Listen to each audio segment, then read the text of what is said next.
A very good evening to all our viewers. Thank you for joining us tonight on The Agenda. My name is Toivon Jabela, your host. Tonight on the show, we are welcoming back a guest that we had once on this platform, and that is Bishop Lukas Katenda. He is from the Reformed Evangelical Anglican Church, Reach, and he is here to talk to us about a host of things related to society, related to religion, and related topics. Bishop Katenda, thank you very much for making time. We appreciate that every time we reach out to you, you are always kind enough to avail yourself. Yeah, thank you very much. You called me at the right time. I got you at the right time. You reach out to me, I'm in town and I have time. Yes. But thank you. No, wonderful. Yeah. I think let's just go back to basics. The role of the church, Bishop, what is the general role of the church, especially in the context of Namibia? Well, the church theologically has a double role. Yeah. The first one is to invite people into the relationship with Jesus Christ. Mm-hmm. Come to me, all who labor and are heavy laden, and I will give you rest. Mm-hmm. And in the second analysis, the church has a role to permeate the society with the outcome of the moral expectation of people who are called Christians. In other words, to be the salt and the light of the world. That is basically, I think, what the role of the church is. Double visioned.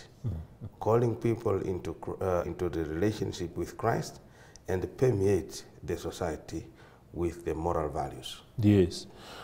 Now, there's always this debate in our country that the moral compass of the country has been lost. Is the church not doing its work? Generally, the church, people must expect that the church is not a big institution as it appears to be. Quantitatively, yes, in Namibia, we have a number of people who call themselves Christians, but I have an argument that I don't think they have reached a point where they are in a relationship with Jesus Christ. I think they are wandering still in the desert and they have not crossed into the promised land, but they have deceived themselves to think they are Christians. But if you are a Christian, there are expectations that God himself, Jesus himself, fellow Christians themselves are expecting from you. But if you are unable to fulfill these moral values or public outlook and characteristics of Christians, it's only an indicator that we only have Christians quantitatively, but qualitatively we have quite a scant. Yeah, but what so whose duty is it then to say, to teach me that, Taivo, you are only a Christian on paper, but your character and everything about you doesn't indicate as such? I mean, who should teach me this? Jesus Christ, before he left this world, he appointed a number of people to act as tools in fostering the message of the gospel. Some were appointed as teachers, some as apostles, some as prophets, some as pastors, some as evangelists. Those are the people who are tasked with the responsibility to bring the message of Christ to the nations and reminding people what it means to be a Christian and pinpointing the failures, whether theological, doctrinal failures or moral failures. It is their duty, but unfortunately, I hope you have heard about the liberal democracy. We do not only have a liberal democracy, we also have liberal Christianity, where God is described away, not so much described here in a way that we embrace God, but God is explained, discussed, described in a way that people have more questions than answers. And as a result, people are moving further and further away from the truth of the gospel. Yeah. When on Judgment Day, God asks you, Lukas Katenda, I made you a servant of my teachings, and I left you with the responsibility of drawing as many people towards me. Why are you departing from a country with a broken moral compass? What are you going to say? You are asking a good question that God spoke through Prophet Ezekiel, that you are to be the blower of the trumpet. Yes. When you see there is a danger coming, you have to stand in the gap and blow the trumpet and warn the people of the imminent danger. If you are not doing it, or rather if you do it and people refuse, that will be their own mistake, and they will be answerable for their inability to come or their inability to respond to the blowing of the trumpet. But in case you fail, the whole case will be on you and the pastors and all preachers, evangelists, bishops, deacons, whatever they are.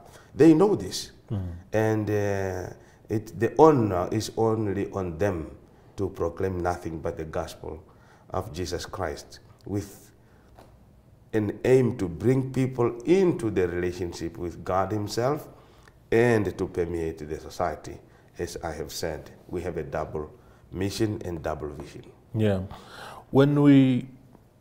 Do you think, for example, that the fact that there are more and more preachers in the news lately for alleged wrongdoing, millions of dollars missing in the Elsin Church at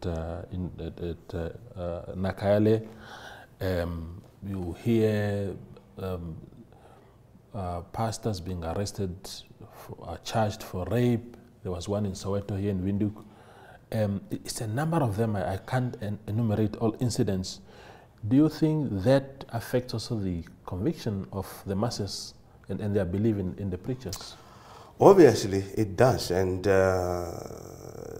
church leadership, pastors, bishops, whatever their titles are in their various denominations and local churches, have one responsibility, which says, let your light shine before all men, so that they see your good deeds, and then they will glorify your Father who is in heaven.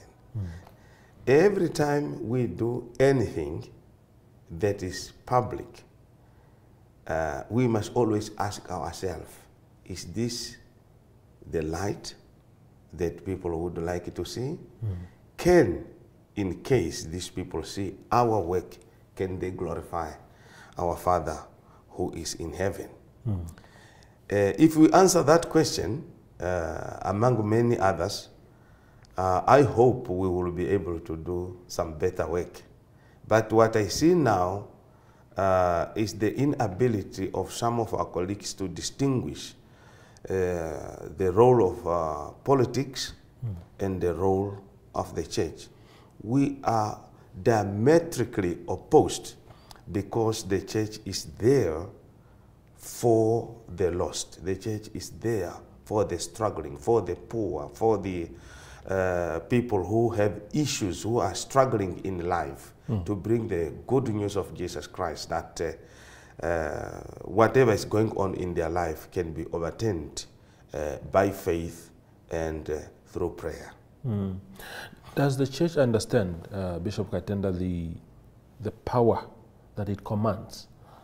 The fact that almost everybody is scared to be outside the domain of either Christianity or other denominations. We are so scared to be outside it. We are all aligned to some religious beliefs and inclinations, meaning that we fear and respect the church so much. But does the church understand its power, that people actually believe in us, and therefore we must use this opportunity to drive certain messages, not only the Christian message, But even the social messages, drink less, don't rape, don't do this, don't do that. Well, there are multifold problems facing the church leadership from my many years of experience in the church. First, it is historic. Remember, you have the division between the Eastern Europe Church and the Western Europe Church. So they are both Catholics, but you can call them Eastern Catholics, who are now called the Orthodox, and the Western Catholics, who are Roman Catholics, with their Protestant offsprings, especially in the Western Church. Our people are still unable to go beyond the Western European denominationalism.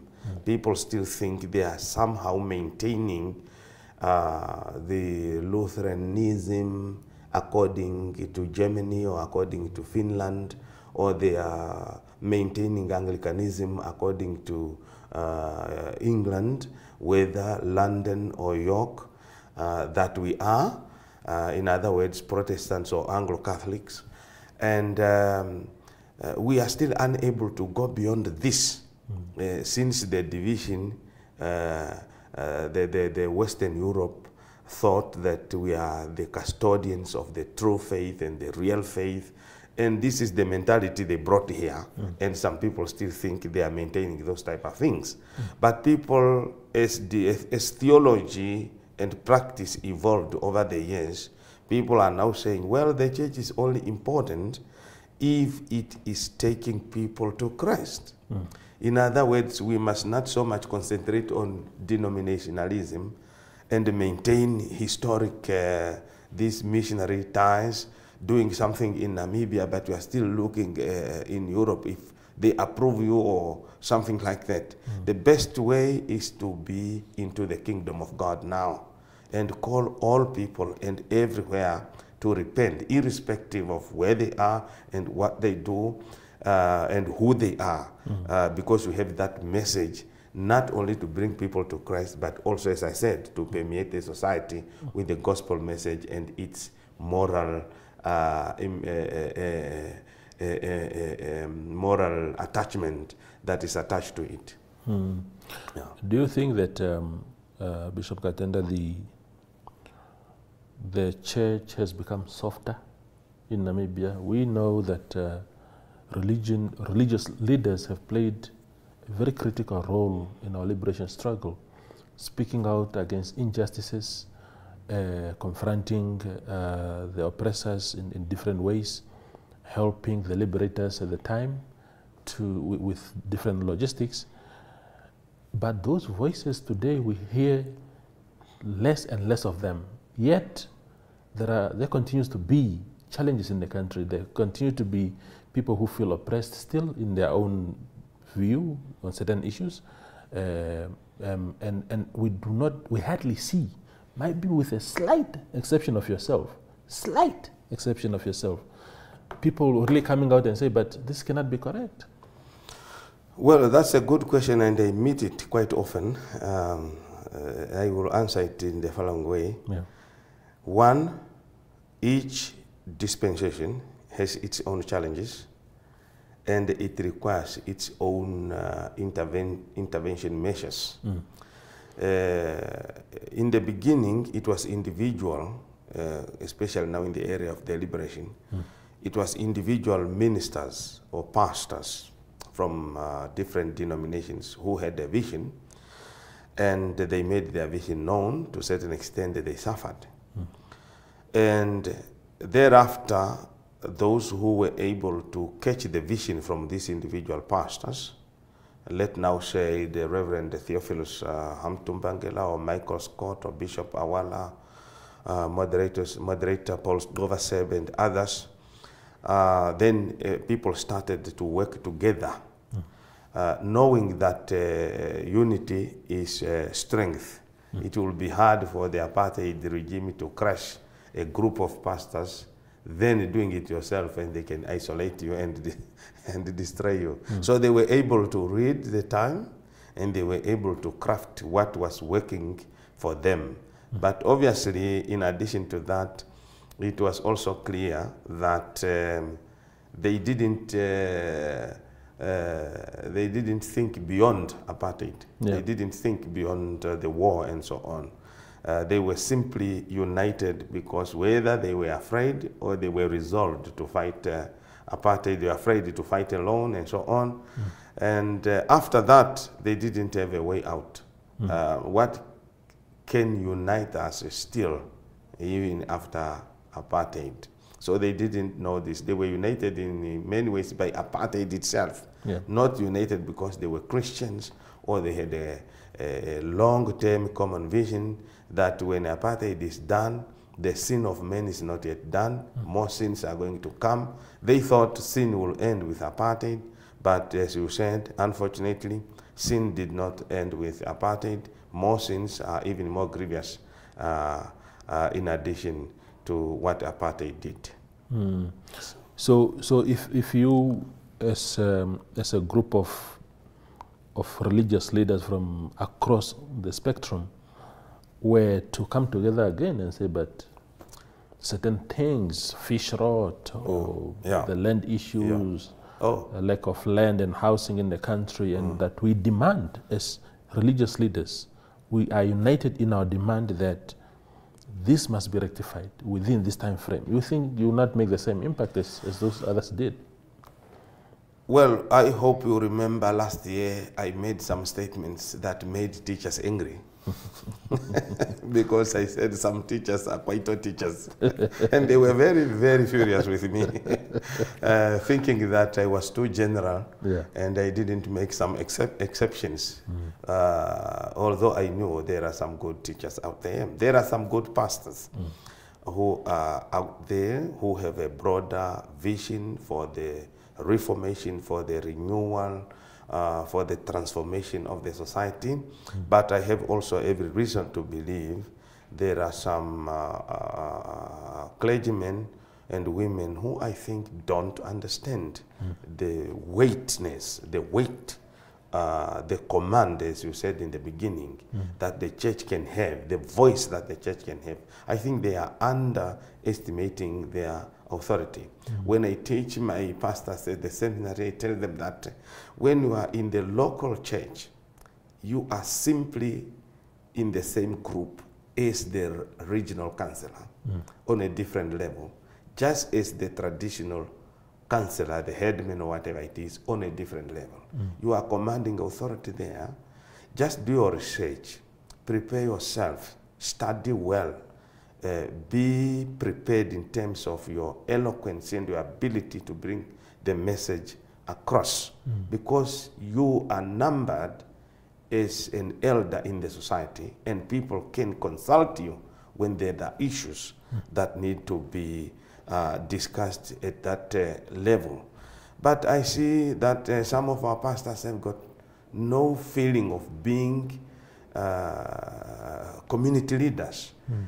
They are simply recruited by someone to do some work for someone, and they are always looking back if this person is seeing whether I am doing the good job. But I'm saying when Moses was called by God, only Moses knew what was told him by God.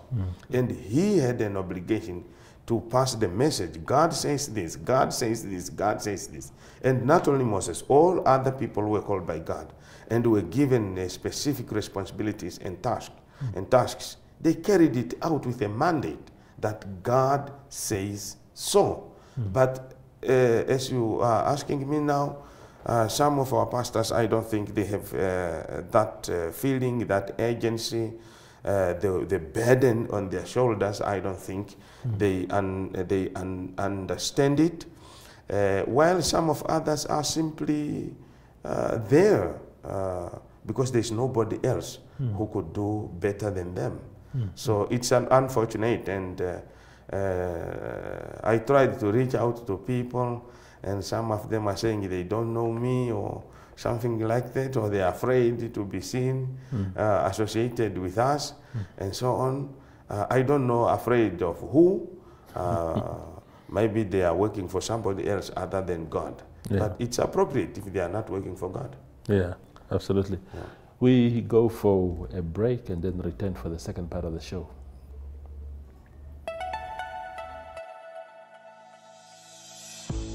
Irongo Talk brings you community news in the Irongo region.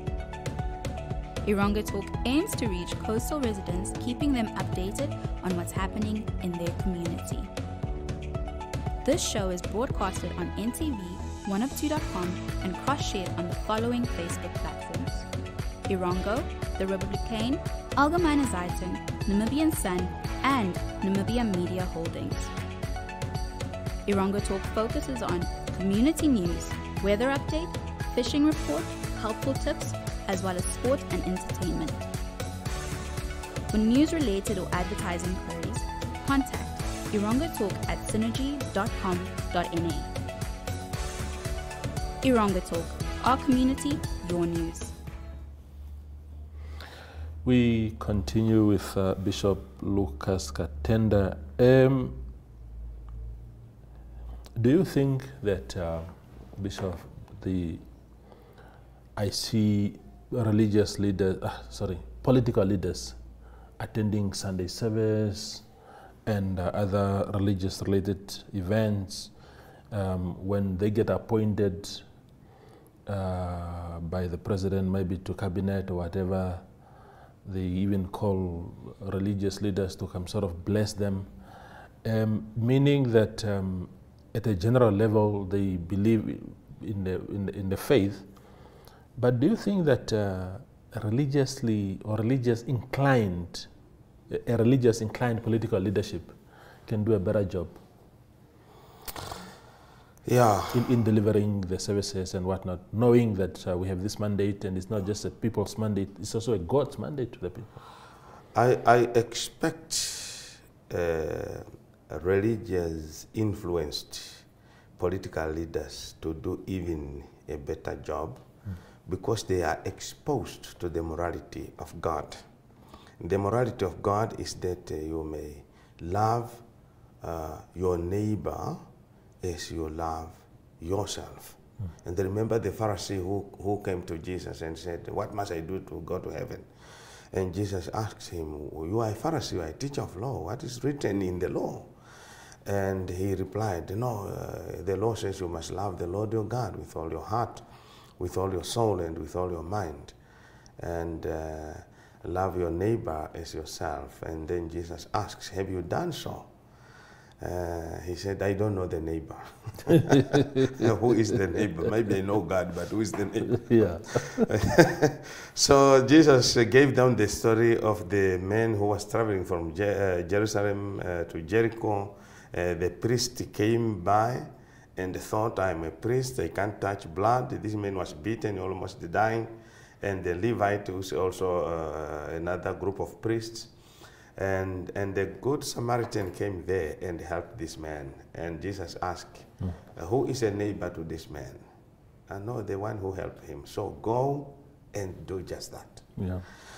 So I expected our religious leaders, political leaders, especially who rank themselves as Christians, to really delve into the morality of God and the expectations of God, and see themselves as the Moses, and see themselves as the Davids, and see themselves as the King Solomons, and King Josiah and King Hezekiah. All these were political leaders, but they were influenced by the will of God, and they did all that they could to reform the social, the economic, and the politics of their people. But now our people are simply mocking God, if I can say that in general terms. I see some people are not very serious with the morality of God. They are simply smoke screening or sugarcoating the message. And this is where some of our pastors are not sophisticated enough to see that when they are invited to pray, they are invited to be at the government events, they think they are recognized. But we are not in the mission to be recognized by people in a way that we are also called to the tables and so on. we are to be recognized if we give the message of God, that we must save the people, we must do justice, we must help the poor, we must help the vulnerable, the orphans, the widows. It is our responsibility to remind them that this is the case. Unfortunately, some of our leaders don't see it that way, both in religion and in politics. Yeah. I have seen you officiate at political events. I think, was it late last year, you sort of, I don't know what is the right word, but when... I know what you're talking about. yeah, in the north, Yes, Tokanjegedi, yeah. Dr. Pandoleni Tula of IPC, sort of blessing him ahead of next year's elections. And this is not the first time that you are officiating at an IPC event. When you say earlier that some people, when you reach out to them, they sort of just brush you off, saying they don't want to be seen with you, do you think things like that make your peers scared of associating with you? I don't know what is in their minds. I can't really be certain and with evidence that what makes them move away from some of us. I can only assume that some are scared because they are not prepared to deal with some of us. Because myself, I have a tendency of being referential. If you say something to me, there must be reference. Remember, I do give some teachings at the university, and for us, we don't teach from our minds. We always reference. I'm saying this, but somebody is also saying this. And the majority of our people, as far as I know them, especially the pastors, are offering their personal opinions. Worse than that, they are not even biblical in their references. They wouldn't, you wouldn't get a statement and immediately come to your senses that, aha, he's consulting the Bible as he's speaking to me, or he's consulting history, without really saying, according to this book, this chapter, whatever. I could pick it in our conversation that this person is really being biblical, is really being historical, or is being political, or is being social, or is being psychological. Usually it is their just an opinion, and they make their opinions binding. And this is something I detest really in my conversation or in my being with people. I would like to be in conversation with a person who is broader-minded, a person who is well-read, a person who is studious, and who is not only versed in what he is doing in that local community, but must also be national, and to a certain extent must be continental or even global, so that we can match so well. But some people are typically local. I don't want to blame them. This is what they have learned, and this is what they know. And I usually also say thank you to God they are not close to me, because we are not going to work together anyway. Yeah. But yes, we have an obligation to all Namibians. This is what I think of myself. I have an obligation to all the Namibians. And the IPC, as a political party, has a tendency to reach out to me, help us to come and open the gathering with a prayer, or give a biblical reflection on what leadership should look like, and all these type of things. And in fact, they give me enough time, like 20 or 30 minutes of speaking. Others would give me 5 minutes, and they always decline that I'm not coming to speak for 5 minutes. It doesn't make any sense. And even a prayer for 5 minutes, I think is more a mockery of God than anything else. So this is, I simply respond to the requests. And I'm not saying they must not request the other pastors to do prayers for them. I have seen politicians attending church services here, and there, including Dr. Itula. He attends church here and there. And people seem not to be worried about that, but it is a worry when I go to the event. They just invite me at the right time. If I have time, if I have the means to get there, I would go. And this is what they have done so far. Every time they call me, they always find me having time for them. And I make time for them.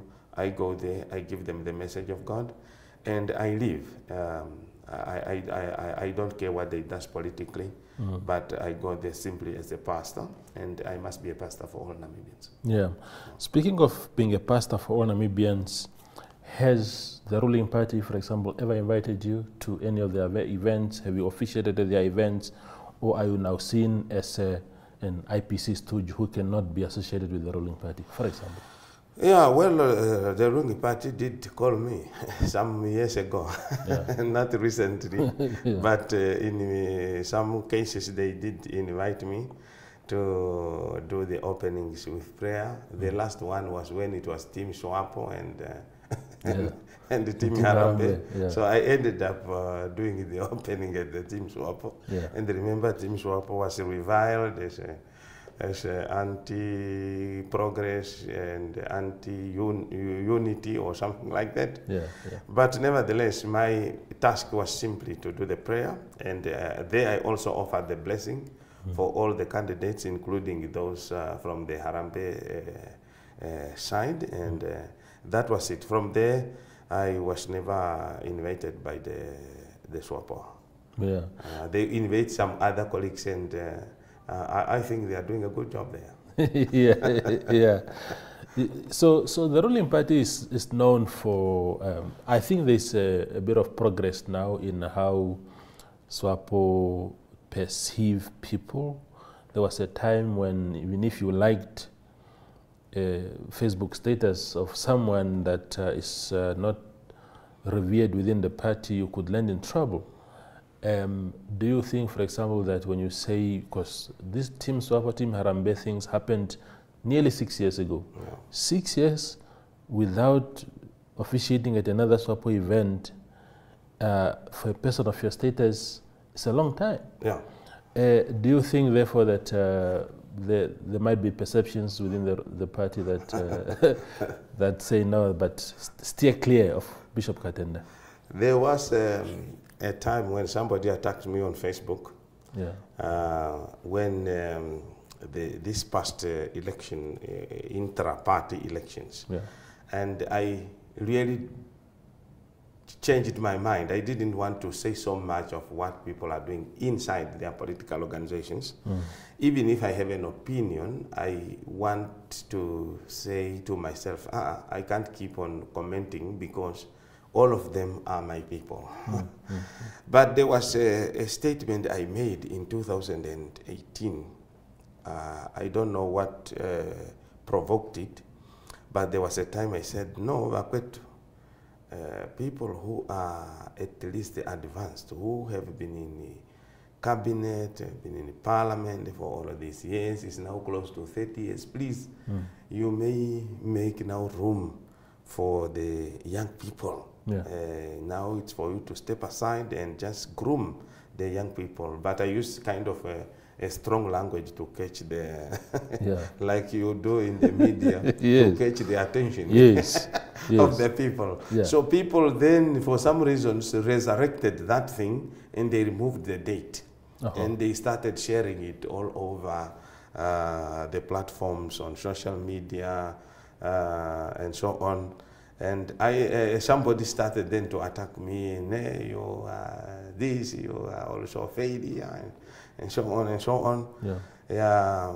Well, to a certain extent, I like to engage with people. If you attack me, I always want to engage you by not attacking you back, but also to tell you that I can also say something about what you said, because most of the time these people are mistaken. Yes. And if those type of things is what people are counting, they may think I am anti this or for that. Yeah. But my policy towards the past SWAPO, primary, intra-party elections, my policy was somehow to play a small role. I don't want to appear to be aligned to this or to that. One, I am not part of the Congress. One, my voice I think is irrelevant. I would trust those who have gone to the Congress and whatever they have done and have given us as a society, we must accept even the outcome of the Central Committee members, which was the first names were not the Yeah. I could say something, you see, Yes. but I said to myself, let me not say anything, because I expected these people to do a thorough job, and I trust them and so on, but somehow it confirmed some doubts there, just to say that. But for some reasons, maybe my voice is not important. My parents were involved in the liberation struggle, and usually it is the liberation credentials that gives you the accolades. But unfortunately, when your parents are not there, you are not as important as your parents. So I don't know why. I'm not in their minds. I don't know what is in their mind. But they have not invited me for anything. Yeah, I don't want to labor this point, but what were you thinking, Bishop, also to officiate at the event of one faction, if you like, in a vicious, brutal fight like that, battle like that, instead of, for example, say, look, I'm available to officiate at Congress. When it opens, I can officiate there or at the closure of the Congress or whatever. What were you thinking? Well, to a certain extent, I understand your question. I should have approached it differently. But then it is already water under the bridge. I have accepted the invitation. In fact, they called me and I said, usually I don't receive calls and act on calls. Please write a letter and then I will come, because I have a formal invitation, and this is what they have done. And yes, I could see the different viewpoints as I was sitting among those people. And despite, as I said, I went to the team SWAPO, I went also to pray. As I prayed on the podium, I prayed even for the team Harambee, because at the team Harambee, there was another pastor also. And I said, okay, why not me attending others if others have got nobody to pray for them? But as I said, they give me time also to speak about leadership issues, about unity, about reconciliation, about all these things. And I remember saying, whoever emerges, whether from this team or from the other team, God bless them. Those are the words I have used. Maybe not exact, but I was conscious that I was praying not only for those I attended to, but also for others who were at the same time meeting at the the youth there's a stadium somewhere in Katutu. Oh, the something like that. They were meeting there at that time while we were at UN Plaza. Okay. No, wonderful. We will go on the last break, and we will come back to discuss issues related to same-sex marriages and the church's take on that.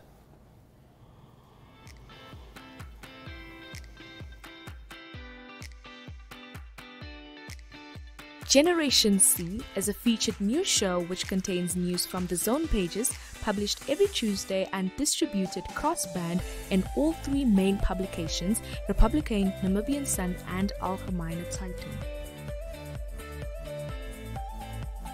Generation C aims to reach the scholars, varsity and youth generation, keeping up with the latest MyZone news, varsity and school news. Generation C focuses on the Zone News, My Zone feature stories, varsity news, tertiary need-to-knows, and school news updates on what our future is up to. Contact Zone at synergy.com.na for any content, news, or advertising queries.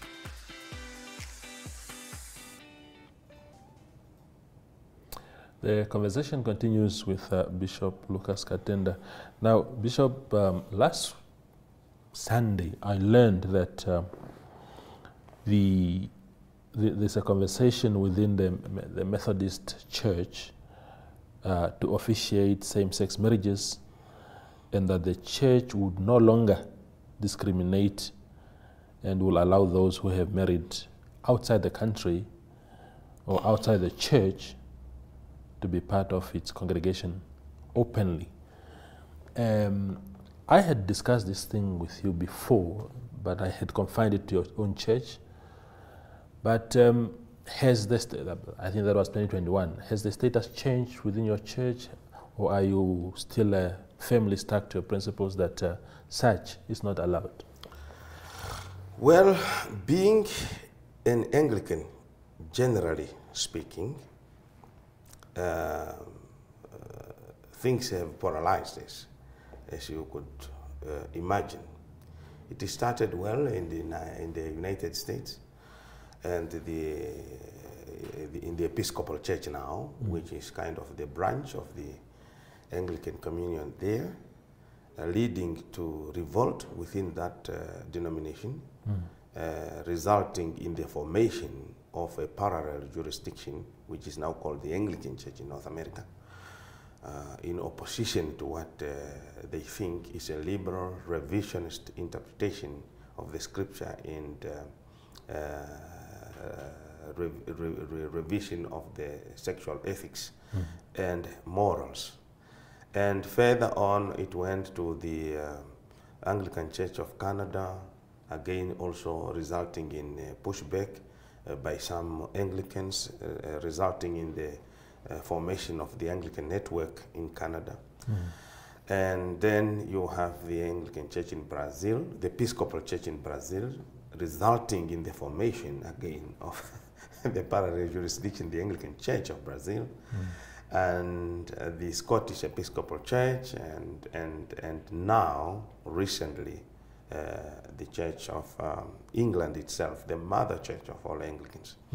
The House of Bishops and Synod, I heard that there is going to be a revisit of that resolution in July.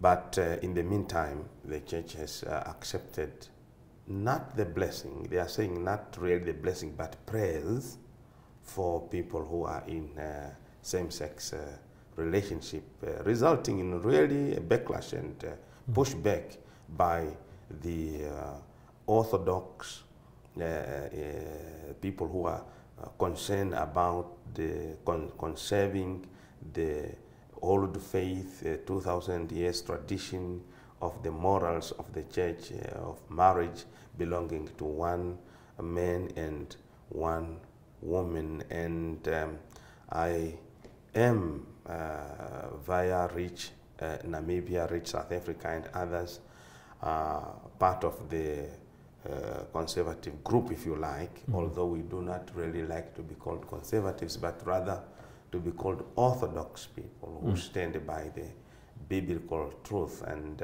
we are organized in an international organization called the Global Anglicans or the Global South Anglicans. So you have kind of two groups, but they speak one language, the Global South and the Global Anglicans, who are saying we must extend a loving hand to all people, to all sinners, and sex and sexuality must be regarded as one thing.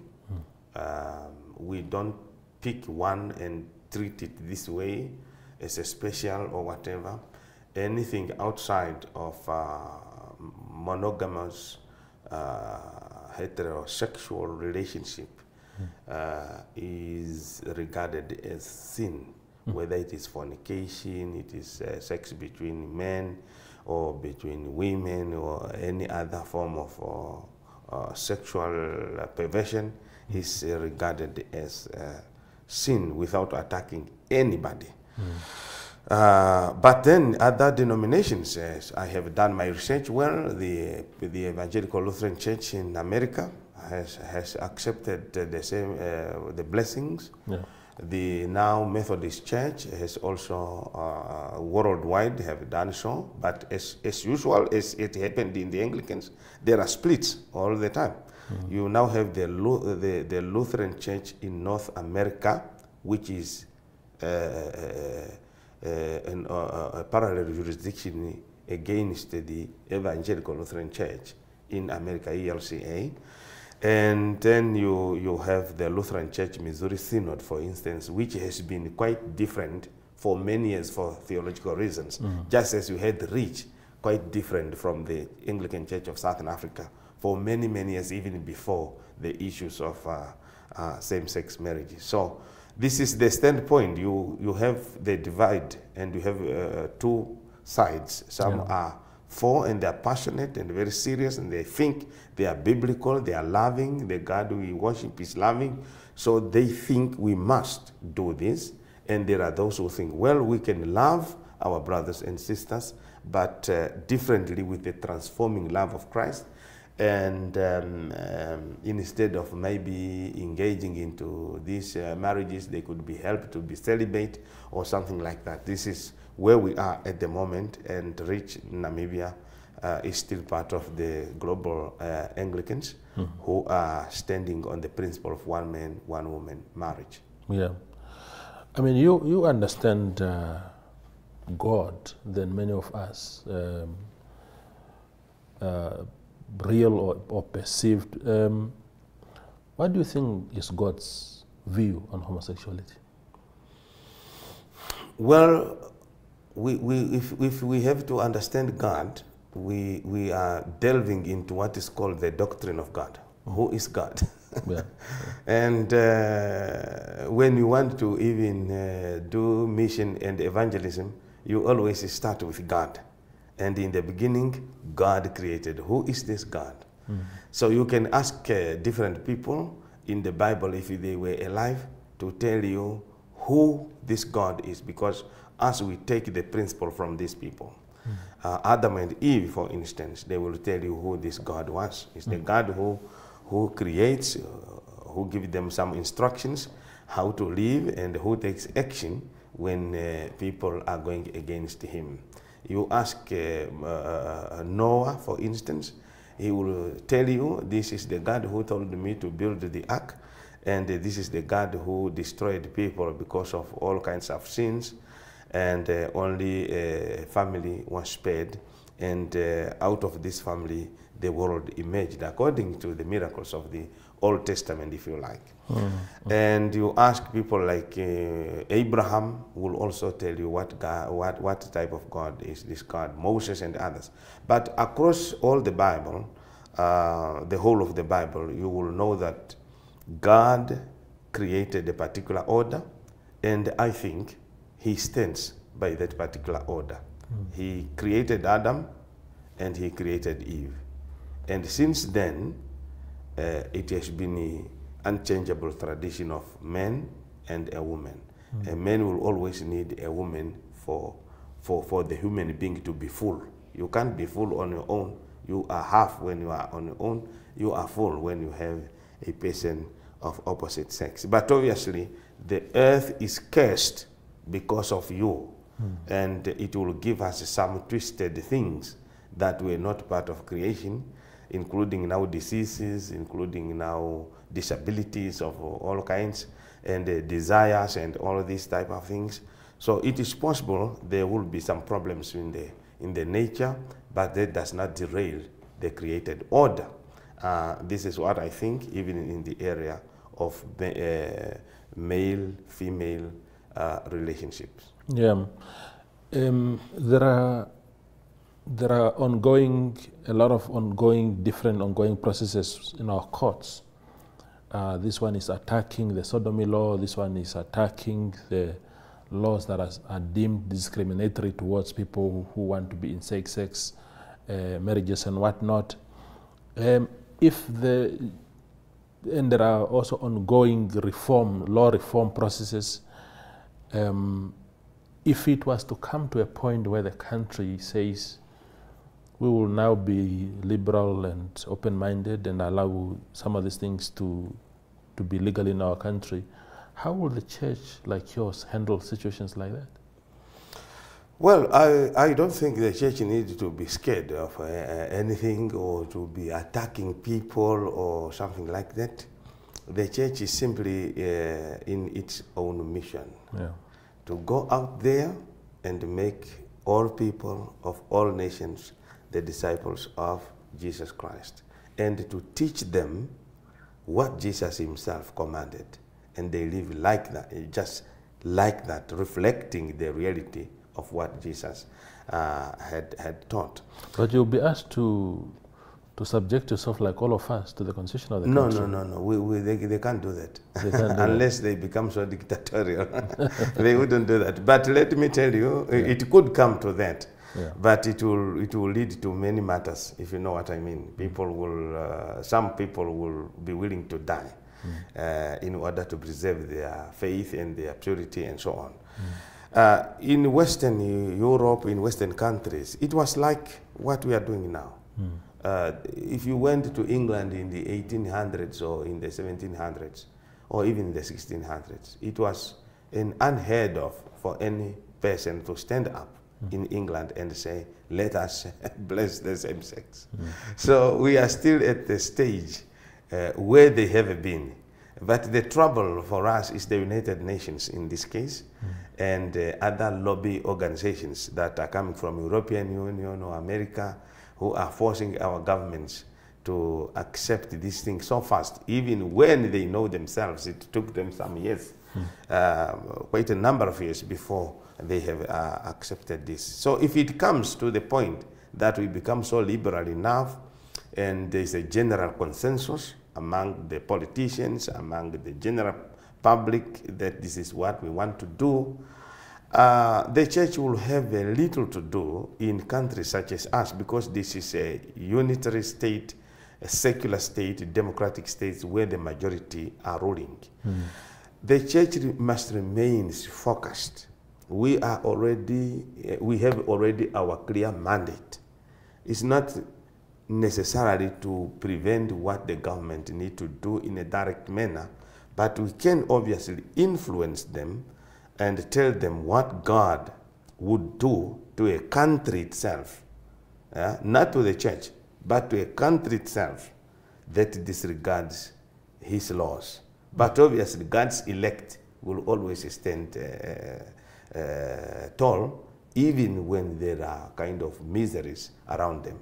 Or if you read through the Bible, there are many instances where people were insane, where people were nasty in terms of mocking God and mocking God's people, but there will always be a remnant. So God's church will not be defeated by the gates of hell.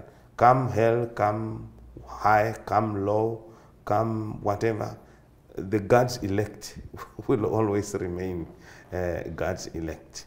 So I'm not sure I have answered your question.